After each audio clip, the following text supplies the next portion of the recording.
ضمن سفر کاری رئیس ولایت ختلان دولتعلی سعید در ناحیه دوستی نخست از روند کارهای ساختمانی بینای ایلوگی نزد مؤسسه تحصیلات میانه عمومی رقم 3 واقع در دهه انورباغ جماعت دیهات جلیکول بازدید نمود. طبق اطلاع مؤسسه مذکور در اساس دستور سپارش‌های پیشوای ملت محترم امامعلی رحمان وابسته به وسعت بخشیدن کارهای آبادانی به افتخار جشن 35 سالگی استقلالیت دولتی کشور با دستگیری بانک اسلامی رشد با مبلغ 4 میلیون و 820 هزار سومانی بنیاد شده دارای 10 سینخانه ایلوگی بوده با 480 جای نشست تامین گردیده است. اثنای صحبت با مسئولین رئیس ولایت تاکید نمود که باید انشاءات جشنی با صفت بلند و طبق نقشه ساخته شود. دستور داده شد که با نمای بیرونی بنا نیز اهمیت جدی بدهند.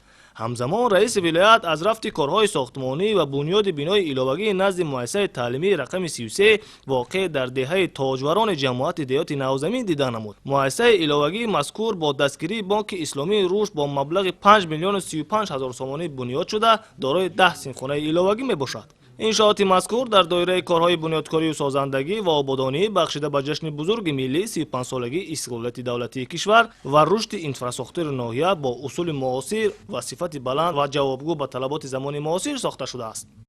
در جریان سفر کاری رئیس ولایت از روند استفاده بری عاقلانه زمین در خواجگی دهقانی ایرگشت سلطانوف ناحیه دیدن نموده به کار کشاورزان بهای بلند داد. خواجگی مذکور 620 گکتار زمین را در اختیار داشته، از این حساب در 350 گکتار یان پخته و باقی مانده زمین ها غله و پالزی کشت کردند. خواجگی مذکور یکی از کلانترین خواجگی‌های تخم پروری در ناحیه محسوب می‌یابد. در این خواجگی رئیس ولایت با دهقانان و ساکنان محلی ملاقات نموده آنها را برای استفاده عاقلانه هر قطعه زمین در اختیار داشته تشویق نمود. همزمان عاید به کارهای سبز و خرمگردانی محل زیست اظهار نظر کرده ابراز داشت که باید از امکانات‌های موجوده استفاده نموده در کارهای آبادانی و سازندگی سرسبز و خرمگردانی محیط اطراف سهمگزار باشیم. همزمان ضمن دیدن نمودن از رفت کارهای صحرایی در خواجگی دهقانی یادگارجان واقع در جماعت دیهات دهقان‌آباد رئیس ولایت با دهقانان صحبت انجام داده اظهار داشت که انتخاب تخمی‌های سرحاصل برای کشاورزان فایده بخش بوده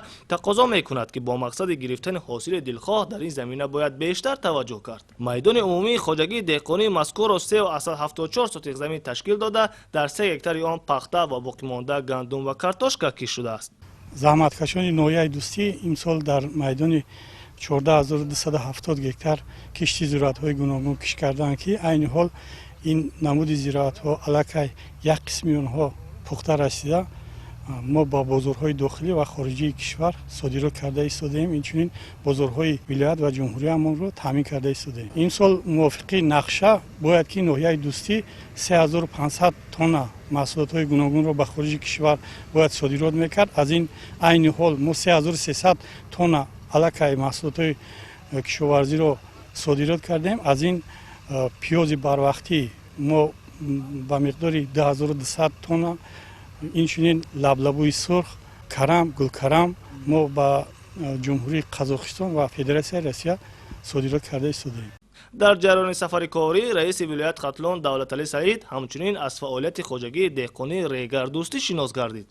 مورد ذکر است که میدان عمومی خواجگی 3 هکتار زمین را در بر گرفته سمت اساسیش انگور پروری میباشد.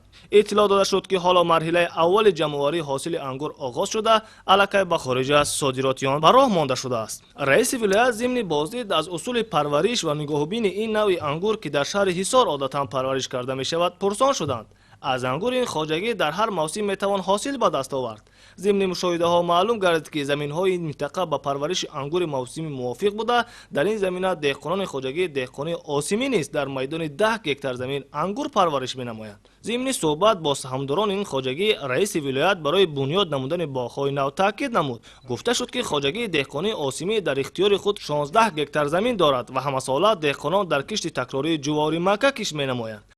در انجام سفر کاری رئیس ولایت ختلان از فعالیت پایگاه آبکشی آقجر یک واقع در جماعت دیهات نوزمین ناحیه شناس شد. پایگاه مذکور دارای 3 اگریگات بوده زمین‌های کشاورزی این دهات را شاداب می‌گرداند. اطلاع داده شد که حالا در ناحیه دوستی 10,000 گکتار را زمین‌های آبی تشکیل می‌دهند. در مجموع در حدود ناحیه 8 پایگاه و 46 دستگاه آبکشی موجود است. ضمن صحبت با مسئولین جهت با آب پالزی تامین نمودن کشاورزان و به گردش کشاورزی وارد نمودن زمین‌های بیکار خوابیده دستورهای مشخص داده شد.